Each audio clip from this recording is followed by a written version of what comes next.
नमस्कार, मैं हूं आपके साथ प्रदीप आजाद और आप देख रहे हैं मुद्दे पर बात। राजस्थान की सियासत में कांग्रेस और भाजपा दोनों ही अपनी अपनी तस्वीर देख चुकी है। सूबे की जनता क्या चाहती है वो भी ये दोनों ही दल जान चुके हैं और इन तमाम तस्वीरों के बाद अब सूबे के मुखिया भजन लाल ने युवाओं से ये ऐलान कर दिया है कि वो बस तैयारियां करें, अभी बहुत वैकेंसीज आने वाली हैं। युवाओं को जो उम्मीद है उसके अनुरूप सरकार काम करेगी, यानी युवाओं को ज्यादा से ज्यादा रोजगार के मौके दिए जाएंगे। एक तस्वीर और अब दूसरी तस्वीर, और वो ये कि ग्रेड 3 टीचर भर्ती में महिलाओं को 50% आरक्षण देने के खिलाफ प्रदेश भर में विरोध शुरू हो गया है।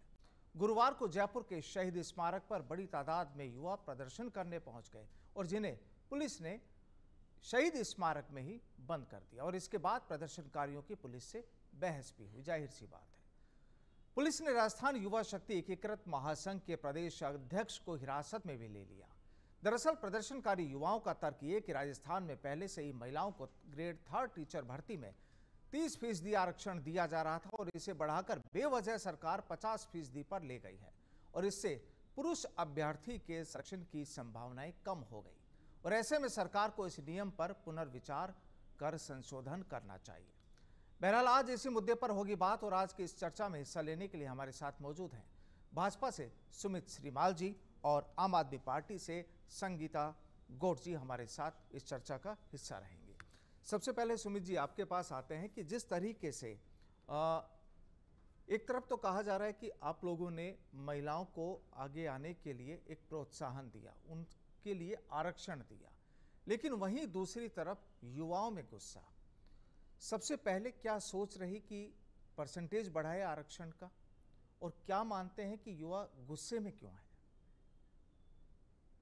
देखिए, आपकी भारतीय जनता पार्टी शुरू से ही महिलाओं का सम्मान करती आई है और मैं जो आज का ये मामला है, बिल्कुल निश्चित रूप से युवा जो आप कह रहे हो कि धरना दे रहे हैं और महिलाओं को, तो महिलाओं को निश्चित रूप से ये बहुत ही अच्छा एक कदम है भजन लाल जी, हमारे माननीय मुख्यमंत्री जी का। जी, आप देखिए कि ये जो प्राथमिक विद्यालयों में जो आरक्षण को बढ़ाया गया है, तो जहाँ शिक्षिकाएं जो छोटे बच्चे होते हैं 1ली क्लास से 8वीं क्लास तक, वहाँ छोटे बच्चे और बच्चियाँ भी होती है, तो एक मातृत्व का जो भावना होती है वो भावना वास्तव में विकसित होती है और जब एक महिला छोटे बच्चों को पढ़ाएगी तो एक उसकी भागीदारिता भी बढ़ेगी और एक मातृत्व की और वास्तव में एक अच्छा पॉजिटिव मैसेज भी जाएगा। रही बात आपकी, और हमने देखा कि अभी 30% से 33% पुलिस में भी महिलाओं का आरक्षण हमने बढ़ाया है। उसका कारण ये रहा है कि आप देख रहे हैं कि अभी पुलिस के महकमे के अंदर महिलाओं की संख्या काफ़ी कम है, जो हमारे को वास्तव में आवश्यकता पड़ रही है महिला फोर्स की। उसको देखते हुए हमने तमाम बड़े मुद्दे ये और ये फैसले लिए हैं। ये बड़े स्तर पर इसलिए लिए गए क्योंकि वास्तव में राजस्थान की जो स्थिति पिछले 5 साल में कांग्रेस ने जो बना दी थी उसको ध्यान में रखते हुए ये स्थिति बनी है। अब आपका जो प्रश्न है कि युवा जो धरना दे रहे हैं, वो कहते हैं ना कि दूध का जला छाछ को फूंक फूंक के पीता है, क्योंकि पिछले 5 वर्षों में लगातार आप देख रहे थे कि लगातार पेपर लीक कांग्रेस के शासन में युवाओं के साथ जो कुठारघात हुआ, विश्वासघात हुआ, उसको लेकर के वो बिल्कुल इस तरीके से सहम से गए राजस्थान का युवा की उनको अभी बिल्कुल वास्तव में विश्वास दिलाने का समय है अभी, क्योंकि पिछली बार राजस्थान में कांग्रेस की सत्ता थी, उन्होंने बिल्कुल कांग्रेस को सत्ता से बाहर किया क्योंकि उन्होंने इस प्रकार के कृत्य किए थे। लेकिन अभी भारतीय जनता पार्टी से नए हमारे मुख्यमंत्री भजन लाल शर्मा जी से उन्होंने अपेक्षा की है और अपेक्षा ये की है कि अब युवाओं के साथ उस प्रकार का कांग्रेस में जो कुठारघात हुआ था वैसा विश्वासघात नहीं होगा। यानी आप ये कह रहे हैं कि उनका जो पूर्व अनुभव रहा उसका डर है युवाओं में? बिल्कुल, वो पूर्व के अनुभव को डर के साथ भी, इसलिए मैं कह रहा हूं कि दूध का जला छाछ को फूंक फूंक के पीता है। लेकिन मैं युवाओं को विश्वास दिलाना चाहूंगा आपके चैनल के माध्यम से कि माननीय मुख्यमंत्री भजन लाल शर्मा जी ने साथ में ये भी कह दिया है कि पूरे सभी विभागों में राजस्थान राज्य स्तर के जितने भी विभाग हैं, चाहे वो पुलिस विभाग हो, चाहे वो होम डिपार्टमेंट से संबंधित कोई सा भी डिपार्टमेंट हो, वित्त विभाग हो या सचिवालय में कई प्रकार की, चाहे शिक्षा एजुकेशन से लेकर चिकित्सा से लेकर के सभी डिपार्टमेंट में हमको जितनी भी राजस्थान में सरकारी भर्तियों की आवश्यकता होगी वो बिल्कुल निश्चित रूप से उसको भरा जाएगा, क्योंकि राजस्थान में एक सकारात्मक और एक अनुशासन वाली एक सरकार आ चुकी है। वो बिल्कुल ऊपर जहां राजस्थान की जो स्थिति को पूरा आकलन करके मापदंड देख करके बिल्कुल देखा जा रहा है कि राजस्थान में कितनी कौन से डिपार्टमेंट में कितनी नौकरियों की आवश्यकता है। और मैं विश्वास दिलाता हूं कि आने वाले बिल्कुल 5 साल नहीं जल्दी, क्योंकि यहां पर जैसे कांग्रेस सत्ता पिछले 5 साल रही, वो युवाओं के साथ जो कुठारघात किया, विश्वासघात किया, वो लगातार सिर्फ एक ही बात कहते रहे कि बिल्कुल युवाओं के साथ हम अच्छा करेंगे, लेकिन पूरे 5 साल उन्होंने विश्वासघात किया और परिणाम आपके सामने था। जनता ने बिल्कुल कांग्रेस को बाहर कर दिया। मैं लेकिन विश्वास दिलाऊंगा कि सभी विभागों की पूरी जितनी भी भर्तियां हैं उसको पूरा भरा जाएगा। माननीय मुख्यमंत्री भजनलाल शर्मा जी ने कह भी दिया है। तो युवाओं बिल्कुल भी चिंता नहीं करें।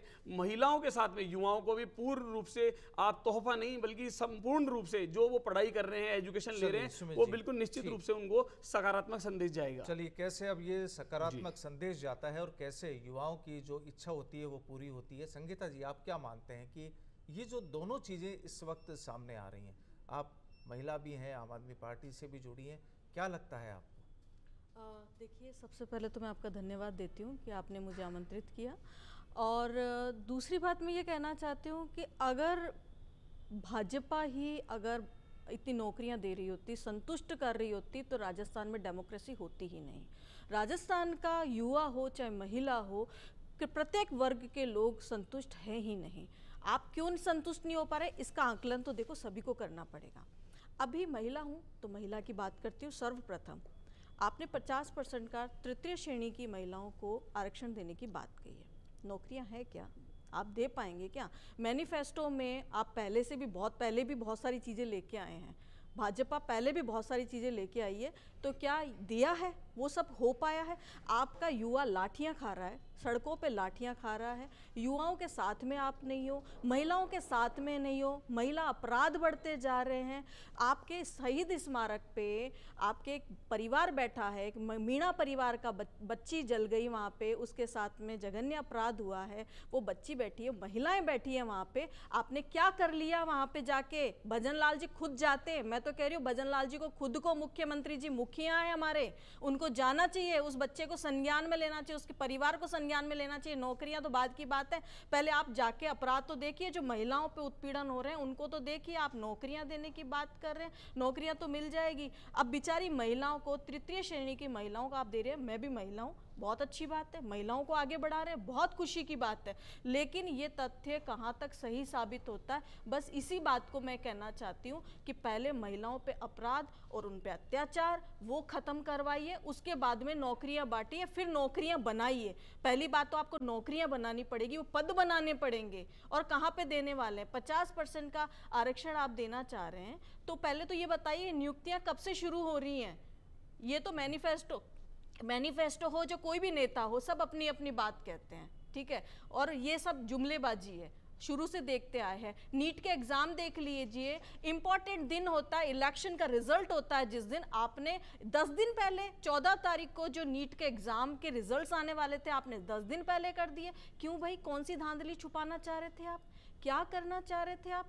एक ईएमआईज पे चलने वाला एक नॉर्मल प्राणी, एक परिवार चलाने वाला मुखिया नौकरी करता है 25,000, 15,000, 50,000, फिर वो जाके अपने बच्चों को पढ़ाता है, ईएमआईज की जिंदगी पे जीता है कि रोजाना उसको ये पता होता है कौन सी किस्त कब कटने वाली है, फिर भी वो लाखों रुपए लगा के अपने बच्चों को पढ़ा रहे हैं और वहां पे जाके बच्चों का भविष्य खराब कर रहे हैं। चलिए, आता हूँ संगीता जी आपके पास। सहयोगी सुरेंद्र सोनी भी हमारे साथ जुड़े। सुरेंद्र, देखिए, ये एक तरफ सीएम भजनलाल का ऐलान महिलाओं के लिए, जाहिर सी बात है, अच्छी बात है कि महिलाओं को आप आगे ला रहे हैं। सवाल ये भी बड़ा है कि वाकई क्या राजस्थान में इतने पद होंगे कि आप 50% महिलाओं का आरक्षण दे रहे हैं। दूसरी चीज, जो दूसरी तस्वीर निकल कर आ रही है कि युवा ही सरकार के ही इसी ऐलान का विरोध कर रहा है, राजस्थान के युवा ही कर रहे हैं।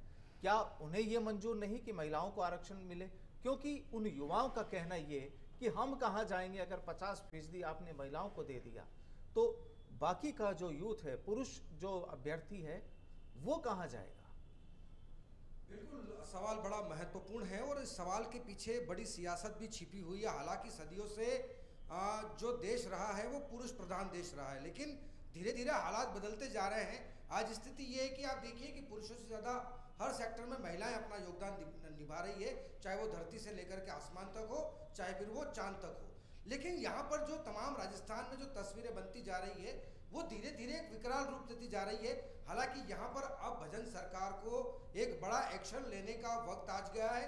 इसी के साथ साथ आप देखिए कि जिस तरीके से युवाओं का ये कहना है कि 50% अगर महिलाओं को अगर आरक्षण दिया जाता है तो निश्चित तौर पर उनकी भी अपनी मांगे जो हैं वो जायज। जब आप देखिए कि तस्वीरें कैसी है, महिला अंतर्राष्ट्रीय महिला दिवस बड़े धूमधाम से मनाया जाता है, लेकिन अगर आप पुरुषों की अगर बात करेंगे तो मजदूर दिवस के रूप में मनाया जा रहा है। ये दो तस्वीरें यहाँ पर कहीं न कहीं नजर आ रही है।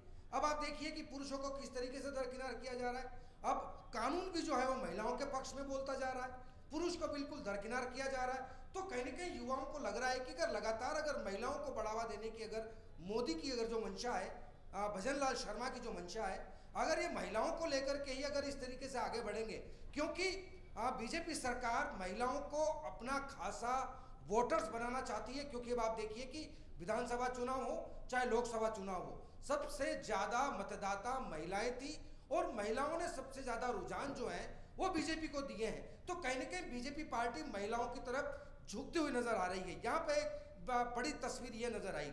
दूसरी तस्वीर देखिए कि आज पूरे राजस्थान के हर एक जिला मुख्यालय पर युवा बिल्कुल भड़का हुआ है। ठीक है, युवा समझदार है, पढ़ा लिखा है, अगर यहाँ पर अगर राज्य की संपत्ति का नुकसान होता है तो उसका जिम्मेदार कौन होगा। अब यहाँ पर लाठियां चलाई जा रही है। अब ये किस तरीके की तस्वीरें बनती जा रही है, मुझे तो वही पूर्ववर्ती सरकार की तस्वीरें हाल फिलहाल नजर आ रही है जो पूर्ववर्ती सरकार में हुआ करती थी।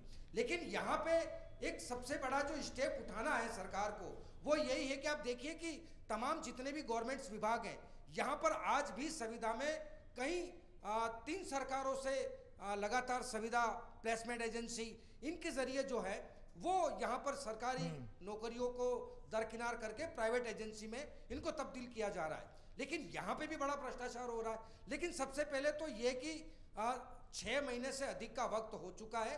अब मुखिया भजन लाल शर्मा को हर एक विभाग का एक स्टेटमेंट निकालना होगा कि यहाँ पर कितने पदों की भर्ती के लिए तमाम अधिसूचना जारी करनी चाहिए। बिल्कुल सुमित जी, एक बड़ा सवाल यहाँ पर है। ठीक है, आरक्षण देना आपके पास अधिकार है, सरकार के पास अधिकार होता है, उन्होंने दे दिया। सवाल यहाँ पर वाकई ये जिस तरीके से संगीता जी ने भी उठाया, सोनी जी भी हमारे कह रहे हैं कि पद कितने कैसे आप भरेंगे, और अगर 50% आपने महिलाओं को दे दिया तो बाकी का जो आरक्षण है, काफ़ी कुछ आरक्षण का परसेंटेज वहाँ चला जाएगा। जो यूथ आज मेहनत कर रहा है, क्योंकि उनकी पीड़ा यही है, वो ये नहीं कह रहे कि आप महिलाओं को क्यों दे रहे हैं, वो ये कह रहे हैं कि हम कहाँ जाएंगे। तो इस पर भी कोई भाजपा का प्लान है, भजन सरकार का कोई प्लान है? बिल्कुल, जैसा मैंने अभी आपको बताया था कि पूर्व में जैसा हुआ वैसा अभी नहीं होने वाला। अभी बिल्कुल सकारात्मक दृष्टि से सरकार आगे चल रही है और जैसी राजस्थान के अभी जो परिदृश्य बन रहा है, जैसी यथास्थिति अभी देख रहे हैं हम युवाओं के लिए, महिलाओं के लिए।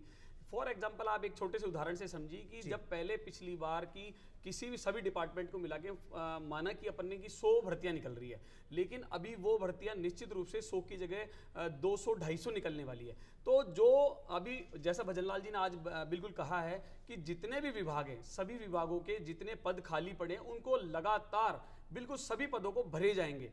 तो सभी पद भरे जाएंगे, क्योंकि पूर्व की सरकार ने ऐसा बिल्कुल भी नहीं किया, क्योंकि वहां जहां 100 भर्तियां होनी थी वहां 50 भी भर्तियां नहीं हो पाई। ऐसा नहीं है, क्योंकि वो लगातार भ्रष्टाचार में लगे रहे थे, लेकिन पूर्व में जो कांग्रेस की सत्ता थी। लेकिन अभी मैं फिर दोबारा निवेदन कर रहा हूं कि अनुशासन के साथ में अब बिल्कुल ईमानदार सरकार बैठ गई है और बिल्कुल आपको परिणाम बिल्कुल धीरे धीरे लगातार देखने को मिलेंगे, क्योंकि हर चीज के लिए समय चाहिए। आप देखिए पिछले 6 महीने में राजस्थान में कितना परिवर्तन आया है। आप युवाओं की बात करें तो लगातार सबसे पहले तो उस पर लगाम कसी गई जिन लोगों ने पेपर लीक किया था। आप देखिए कि वहां पर सबसे पहले हम नौकरी की बात करते हैं, लेकिन नौकरी पे वो लोग बैठ ही नहीं पाते थे, वो लोग वहां पहुंच ही नहीं पाते थे जो काबिल व्यक्ति होते थे, क्योंकि यहां कांग्रेस की सत्ता ने जो भ्रष्टाचार मचाया था पूरे राजस्थान में, वो आप देखने लायक था। कि आप देखिए कि जो व्यक्ति उसके काबिल था वो जा नहीं पाता था और पैसे देकर के दूसरे लोग वहां बैठ जाते थे। और आपने देखा होगा इसमें प्रदेश अध्यक्ष जी जो इनके पूर्व प्रदेशाध्यक्ष डोडासरा जी, उनके लगातार आप धरने भी लगातार देख रहे थे, इनके मंत्री इनके खिलाफ होते रहे थे लगातार। तो वो सब परिदृश्य देखने के लिए युवा बिल्कुल उस विचारधारा को लेकर के डरा हुआ है, मैं समझता हूं। हूं, लेकिन मैं फिर दोबारा निवेदन करूंगा राजस्थान के युवाओं से कि जो भर्तियां अभी 1 लाख होने वाली थी वो 2 लाख निकली, अगर 2 लाख है तो वो 4 लाख निकलने वाली है, तो सभी का कोटा पूरा होगा। और महिलाओं का जो आरक्षण है ये सभी नौकरियों में नहीं है 50%, ये सिर्फ शिक्षिकाओं के लिए और चिकित्सा ये अपने एजुकेशन में, ये प्राथमिक विद्यालय के लिए किया गया कि छोटे बच्चे वहां पढ़ते हैं तो वहां महिलाओं को वास्तव में एक मातृत्व की भावना को लेकर के हम आगे बढ़ रहे हैं।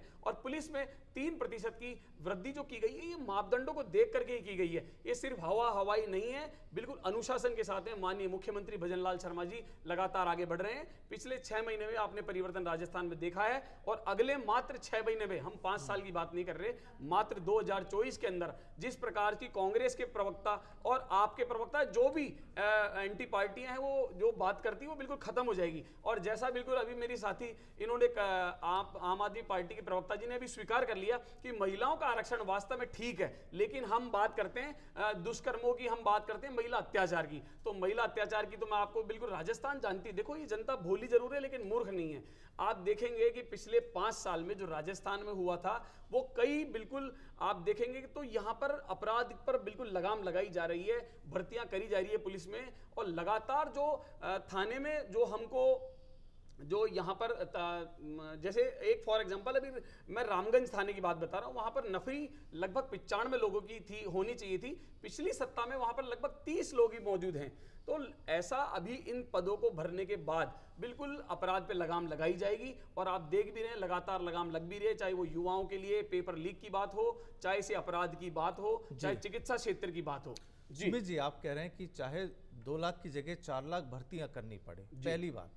दूसरा, ये शिक्षिकाओं के लिए है, प्राथमिक शिक्षा जो बच्चे ले रहे हैं उनके लिए कि एक मातृत्व भाव वहाँ पर जागे।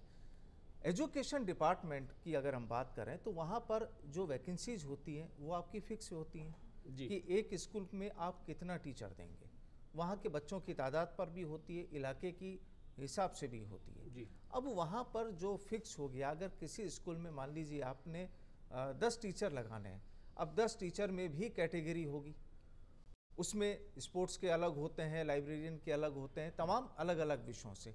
अब वहाँ पर आप कह रहे हैं कि आप 50% वहाँ पर महिला टीचर्स को नियुक्ति देंगे जी।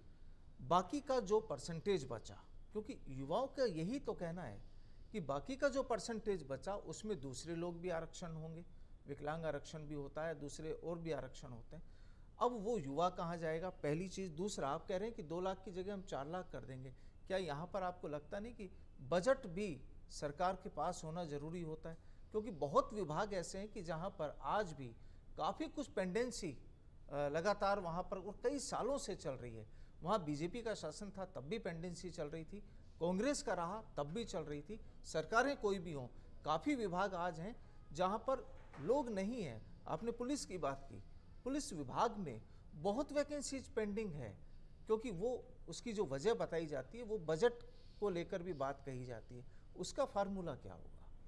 मैंने अभी आपको यही बताया कि जितने विभाग हैं उनकी जो भर्तियां पेंडिंग पड़ी है वो पेंडेंसी को पूरा किया जाएगा। मैंने उदाहरण यही कहा था आपको कि फॉर एग्जांपल एक विभाग में माना कि अगर 1 लाख भर्तियां अगर बाकी है तो पूर्ववर्ती सरकार 10,000 की भर्ती करती थी, फिर 2 साल के लिए टाइम निकाल देती थी, 3 साल के लिए, फिर एंड मौके पर जब चुनाव आते थे फिर वापस 20,000 25,000 की भर्ती निकाल करके वो कहते हैं ना, ऐसा बोलना नहीं चाहिए, लॉलीपॉप वाला वो काम करते थे। लेकिन यहाँ पर ऐसा नहीं है, क्योंकि भारतीय जनता पार्टी सेवा के माध्यम से आगे बढ़ रही है और जनता की सेवा के लिए पूर्ण रूप से वो कटिबद्ध है।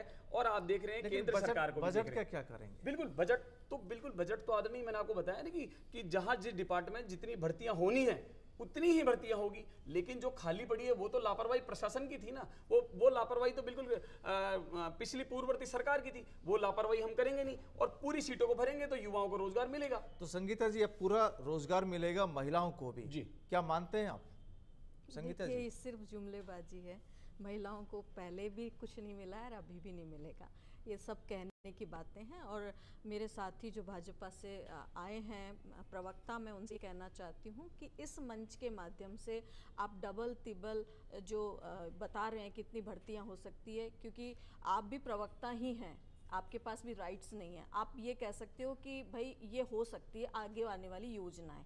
आप ये नहीं कह सकते कि हो सकता है, क्योंकि आप भी ब्यूरोक्रेट्स के साथ में नहीं है ना, आप जो है जो मुख्यमंत्री जी हैं वो शायद आपसे सलाह लेके नहीं करते होंगे, लेकिन ये आप मेरी बात को आप दूसरी दृष्टिकोण से ले रहे हैं। मैं आपको निवेदन कर रहा हूं, डबल टेबल की बात यहाँ वैसे नहीं हो रही। पार्टी जो करने जा रही है, जो भरने वाले पद हैं उनकी बात की जा रही है, क्योंकि अगर पद अगर 100 हैं तो वहां तो 200 भरे नहीं जा सकते। ये तो बिल्कुल निश्चित रूप से क्लियर होगा। एक मिनट भाई साहब, लेकिन मेरा निवेदन ये है कि जितने पद हैं उनको पूर्ण रूप से भरा जाएगा, और ये मैं नहीं, माननीय मुख्यमंत्री भजन लाल शर्मा जी ने आज ही कह दिया था। बिल्कुल आपको भी मालूम है, आप चैनल पे महिला को नहीं बोलने दे रहे हो, आप नियुक्तियों की बात करते हो, एक महिला बात कर रही है आप बात भी नहीं करने दे रहे हो। आप कौन सा पुरुष प्रधान समाज की बात कर रहे हो कि महिलाओं को नियुक्तियां देंगे? आप पहले आप मेरी बात पहले कंप्लीट करने दीजिए। नहीं भाई साहब, मेरी बात सुनिए। 6 महीने की सरकार है, भजन लाल जी 6 महीने सरकार में हैं, मुझे ये बता दीजिए कि उनकी योजनाएं, देखिए इंदिरा रसोई योजना की मैं बात करती हूँ। इंदिरा रसोई योजना शुरू हुई थी, पहले अन्नपूर्णा थी।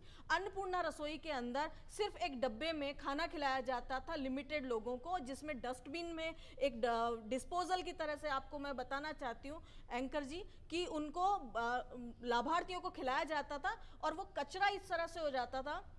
अशोक जी ने सह सम्मान बैठाया, पूर्व मुख्यमंत्री जी ने, और इंदिरा रसोई नाम देते हुए उन्होंने बहुत सह सम्मान, कूलर लगाया और उन्होंने सामान जो जितने भी गैजेट्स होने चाहिए वो सब बिठा के टेबल पे, आप खुद देखिएगा वो सारी योजना रही।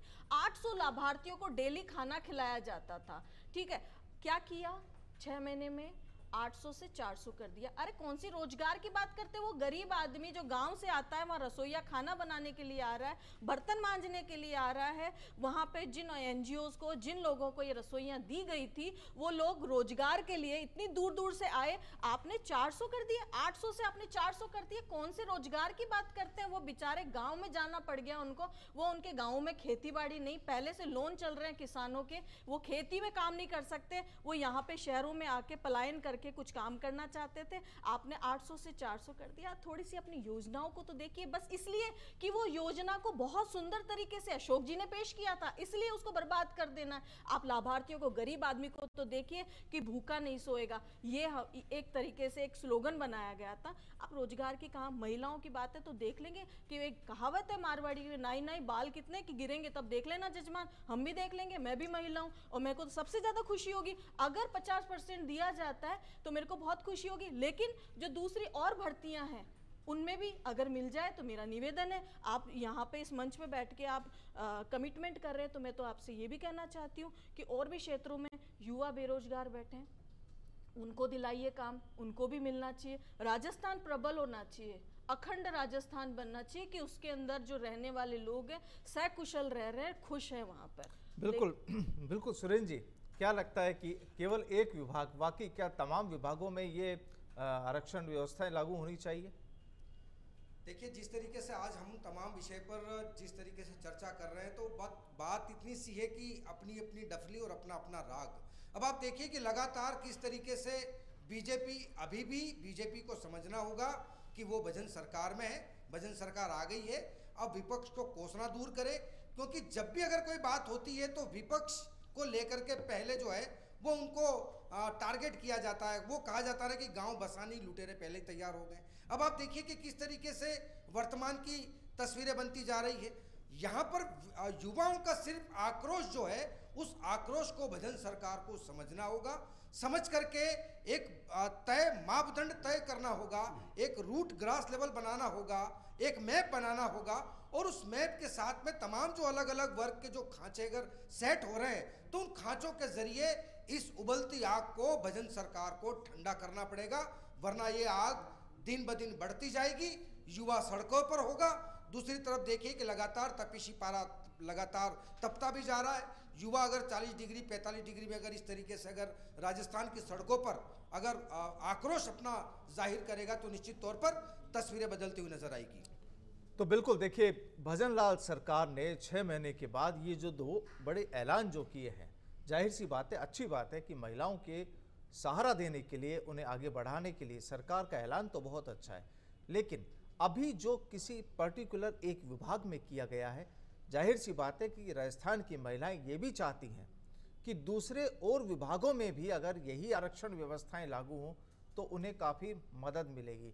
लेकिन वहीं पर सरकार को देखना ये भी होगा कि जो यूथ है सड़कों पर नहीं होना चाहिए, जिन्होंने पूरी मेहनत करके पूरा किताबों में रच बसने के बाद जो बड़ी परीक्षाएं पास करने के बाद इस उम्मीद से कि उन्हें सरकारी नौकरी मिलेगी, मेहनत भी होती है, तमाम कोशिशें भी होती हैं, लेकिन अगर उन युवाओं को सड़कों पर उतरना पड़े उसी सरकार के खिलाफ जो सरकार उन्हीं के परिवार की किसी महिला को 50% का आरक्षण दे रही है, सवाल ये भी बड़ा है क्योंकि वो युवा भी उसी परिवार का हिस्सा है, वो महिला भी उसी परिवार का हिस्सा है।